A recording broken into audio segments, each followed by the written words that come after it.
Welcome, Falcons, to our Black History Month Assembly. Black History Month is a month in which we recognize the history of Black people in America and celebrate their achievements. It is a time in which we recognize the impact of Black people on America's formation and progression, a time where we recognize the horrors of our past. But it is also a time where we celebrate. We celebrate Black joy, Black love, and Black excellence. We celebrate their culture and their achievements, but most importantly, we uplift Black voices. As a Falcon family and as individuals, please remain respectful, remain open, and remain listening, and do your part in creating an inclusive culture and environment here at Hanford. Unity is born from inclusion and equity, and our Falcon family is born from this. If we all leave this assembly with a commitment to remember what we've learned, to expand, and to support, we can cultivate a better and stronger Falcon family. Thank you. And with that, please welcome our amazing speaker, Lori Hayes. What's going on, Hanford High School? It is an honor to be with you in the great state of Washington, albeit virtual, but nonetheless, it is an honor to be with you on what we consider to be Black History Month. Now, back in 1926, when Carter G. Woodson first initially had the idea, the notion, the gall to even challenge the system to say, hey, we might want to consider acknowledging the contributions that African Americans have made to this country, he petitioned for 1 week in the month of February. He selected February in honor of the birth of Abraham Lincoln and Frederick Douglass, who were both born in the month of February. In 1976, Congress was challenged just a little bit more and said, hey, wait a minute, maybe we shouldn't just have 1 week. Is it possible we can expand that to an entire month? And we have Black history as we know it today. But I can't help wonder why study history in the first place. Like, what is the point of even having history? And it leads me to the conclusion that the importance of studying your history is to find out who you are. Not the good parts of you. Not the parts that you take 10 selfies and you put a filter on and you make it as beautiful as you can. No, not that part. When you study history, is it possible that you should be challenged to study all history? Can we not just take the good, but also maybe acknowledge the fact that there is some things that we need to consider that we've done wrong in our country and that we need to acknowledge? The idea behind Black History Month, the notion that you even have to have a month that's designated as Black History, highlights the fact that we've got some problems. We've got some things that we need to fix. Some things in the education that we give to our students that we need to really reevaluate. Are we honestly teaching the raw truth of it all? Not picking and choosing the pieces that we want. Not talking about the George Washington that was president of the United States without talking about the fact that the wooden teeth that people mention that are in his mouth actually came from his slaves.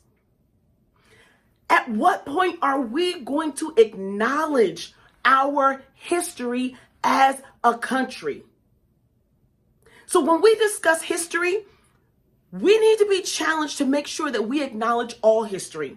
I have a friend who was adopted, and one thing that makes her the most uncomfortable is when she goes to a doctor and they ask her for her medical history, her family history, and she's unable to answer the question because she has no idea if somebody in her bloodline had high blood pressure, if they had high cholesterol. As a country, we have to sit down and honestly look at, are we acknowledging the history of everyone? And is it only Black people's responsibility to make Black history? Now, wait a minute, Lori, what in the world are you talking about? Is it only Black people's responsibility to make Black history? The role of allies is so important. Absolutely, African Americans have contributed a lot to this country. Things that if we were to take the inventions away that African Americans have contributed, our country would not be able to exist the way that it is. Things like the stoplight. Imagine driving, well, some people don't acknowledge a traffic light in the first place, but imagine driving and there are no traffic lights anywhere. If we were to remove the contributions that African Americans make, we would really start to begin to realize how valuable everybody's history is. The role of allies is so important. Harriet Tubman could never have done the things that she did without the Underground Railroad and those individuals that might not have the same melanin tone actually sacrificing their lives to say, I don't agree with the way that you're being treated.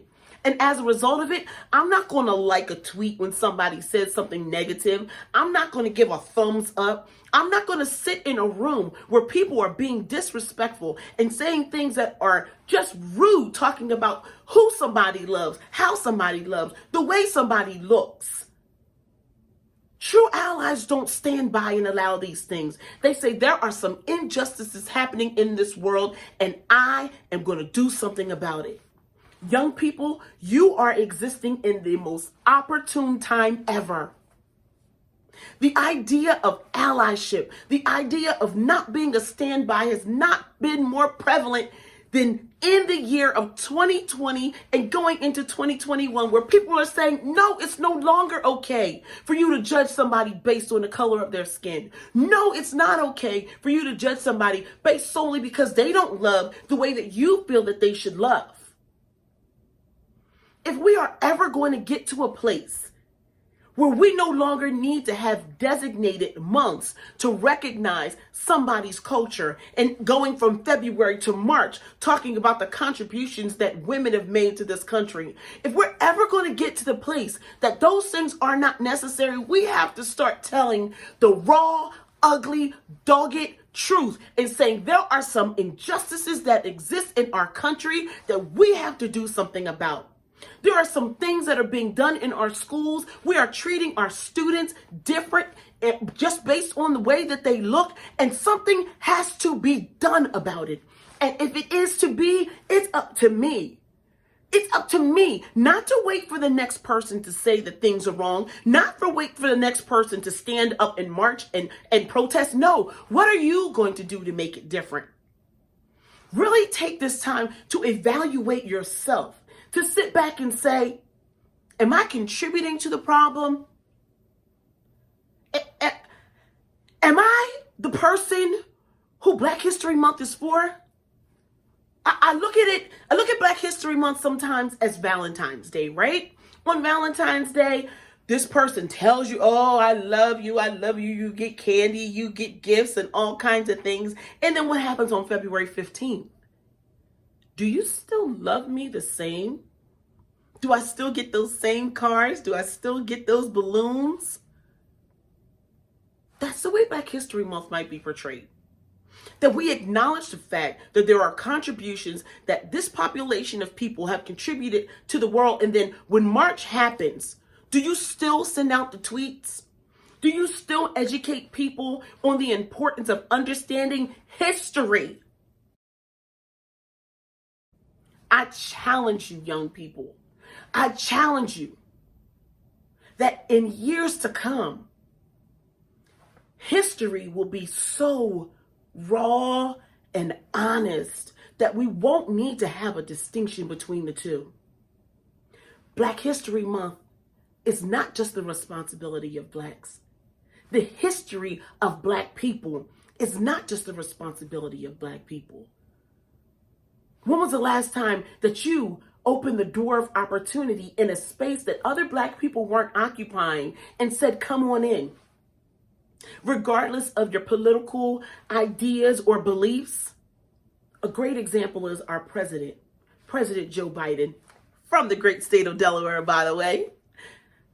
But our president, he could have decided, I have this opportunity to really, really impact history, and I'm going to select somebody that looks like me. But instead, he said, I'm going to help shatter the ceiling and give a platform to somebody that might not otherwise have the opportunity. I'm going to invite young people to speak at the inauguration, to let them know how much they are valued. It is all of our responsibilities to make sure that everybody's history is accounted for and that we use the positions that we have to open the door for somebody else. I challenge you. I admonish you. I almost beg you. Seize this opportunity to not just make Black history, but to make history. Thank you, Lori. It can be easy to think that racism is in America's past, or that it's not part of our past, but instead it has simply changed forms over the century. There is still discrimination, police brutality, systematic problems, and disproportionalities that are less visible but just as important. And remember that Black history isn't just general American history. It is part of our history here as well, in the Tri-Cities.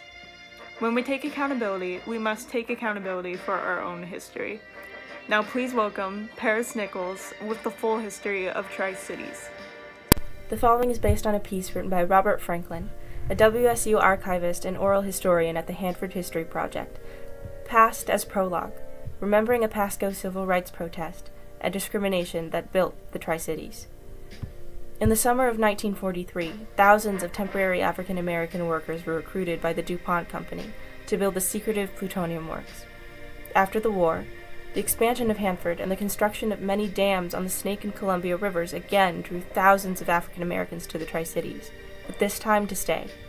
During World War II and after, African Americans could only find living spaces in the dormitories on the Hanford site or in segregated East Pasco. By 1950, 20% of Pasco's approximately 10,000 residents were Black, almost all living in slum conditions. Few lived in the new atomic community of Richland and none in lily-white Kennewick, a fact of which Kennewick city leaders and police at the time were proud. Not only was housing segregated, but Black residents were forced to endure broad discrimination in employment and education. The first of many demonstrations in support of civil rights began in Kennewick and Pasco in 1963. Kennewick had been dubbed the Birmingham of Washington, alluding to the housing and employment discrimination practiced there. Although, as one local pastor noted, people are saying that Kennewick is worse than Birmingham, for Negroes can live in Birmingham. Falcons, we need to care. The history in our community is by no means a tale free of racism. It is bad enough that struggles not only still exist in our community, but that people actively deny the history of the Tri-Cities being a sundown town. Don't deny John Slaughter, the first Black professional employee for Hanford Energy, and the first Black man to live in Kennewick. Don't deny Katie Barton, who fought for equality and was the first Black woman on city council. Don't deny Joe Winston Jackson, the first Black mayor of Pasco, who fought for education and civil rights. We all need to play our part in acknowledging this history and uplifting the current-day voices of Black organizers in our community who are doing so much.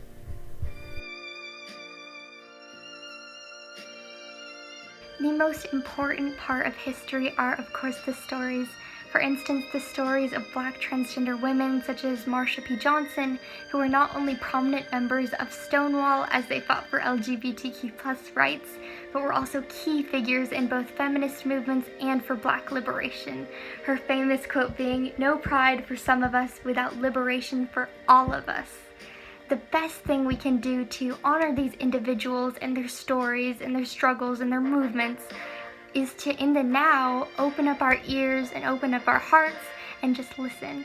Talking about race is really challenging. We can't be perfect, but we as a school can be learning and listening with so much grace and understanding. Today is tomorrow's history, so remember that Black people in America are still struggling because of the color of their skin. We have to be listening to their story. Poetry is an art form that is another form of beautiful storytelling. Welcome Gage Alford and Nikita Chiduku with The Rules by Marvin Hodges, M. Allison, and Saidu Tejan Thomas. Be accommodating, smile, Be polite. Slouch a little when they see you. Confidence scares them. Be gentle, eyes slow, no sudden movements. Don't have objects like squares and rectangles in your pockets. Do not reach for your wallet. Why'd you run? You got something to hide? Keep that rap music low. You may be shot for it. Be seen and not heard. Do not fit the description. Your hair is loud. Just like you, keep it tamed and hushed down. Let them touch it when they ask. Get relaxers, press down, shaken together, running over. You wear your hair straight, so why can't they get braids, dreads, afros? Do not cry. Do not break rules. Do not have accidents or get into arguments. Wear bright clothing. Let the other guy have the stronger handshake. Do not tell white friends you're on scholarship. Do not watch Roots. Stay away from Ancestry.com. You won't find what you're looking for. Be regular. Be good. Cross to the other side of the street so they don't have to. Do not smoke. Do not drink. Do not have sex. We have enough of you. Do not throw up sideways peace signs. It looks too much like a gang sign. You are a gang sign. Do not be a statistic. Don't be a baby daddy. Don't date outside of your race. Your own people will consider you a sellout anyway. What? You're not strong enough to handle a black woman? Do not build empires. Do not build things exclusively for the betterment of your race. That's reverse racism. Do you hear me, boy? Speak when I'm talking to you, son. Speak when you pass me on the street. Do not pass go. Do not collect 200. Go straight to jail. Do not express yourself. Or walk around Walmart with a Walmart gun. Do not wear hoodies. Or walk in white neighborhoods in Texas, Arizona, Florida. Bite the bullet. Why are you shooting yourself? Why are you shooting yourself? Why are you people always shooting yourselves? In the chest while handcuffed. Do not raise your hands in class. You'll just be another Negro without answers. Lightskins, be proud that you're comfortable black. Your ambiguity is so interesting. Wait, but my melanin has meaning. It is profound. Dark screen's so greedy it gobbles up nouns. That's so tangled. Look at what it did to my hair. Reaching to the sky at all angles, praying that you don't shoot. I've always been black, but I didn't always know it. I guess it's because I didn't have a thinner nose. Have smaller lips. Be lighter. Unless you're Lupita Nyong'o. Be Lupita Nyong'o. Have narrower hips.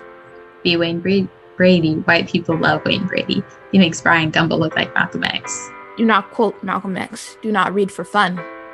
Do not own a gun. Let your non-black friends say the N-word. Pretend it doesn't bother you. If their women fear for their lives, that's great. If their women fear for the lives of their children, even better. Be small. Your dark frame casts a very large shadow. Do not be 6'4", 292 pounds. Kinky follicles curled into grenades. Don't you know that black bodies are weapons? Don't you know they have weapons? A huge thank you to Gage and Nikita. As we conclude this assembly, many of you have probably been wondering, why are we having it? And specifically, why on Black History? You're not alone in that question, and it's a totally valid thing to be wondering. The fact of the matter is that Black history has been underrepresented and overshadowed despite the significant contributions of Black individuals. Black history is American history, and Black history is a history of liberation, it's a global history, and it's time we start acknowledging it. This month is an opportunity for all of us to remind ourselves to be listening and to be centering Black voices, as well as assessing our allyship efforts to the Black community. This cannot end in February, but it can be a reminder for us to keep going on our journey. 3 quick, easy things that you can start doing even today or to keep in mind for the future are, first of all, take a look at your Instagram, take a look at your TikTok, take a look at, the media you consume. Are they diverse? Are you following any Black content creators? A lot of times diversifying those things you're viewing can help you learn a lot of new things and new perspectives. Number 2, next time there's a holiday or birthday or special event, try shopping from a Black-owned business. That's a great way to support. And number 3, read, follow, and listen to Black people speaking on what good allyship is. The most important thing to do this month is to start listening. We hope you leave today with a new appreciation to the Black community's contributions to the world we live in and how we wouldn't have the same. Art, music, sports, fashion, literature, entertainment, film, advocacy, organizing, politics, government, science, math, technology, civil rights, voting rights, medicine, agriculture, innovation, education, progress, reform, culture, society, history, and world. Again, Black history is global history, and Black history is American history. Keep learning, keep listening. Have a great day, Falcons.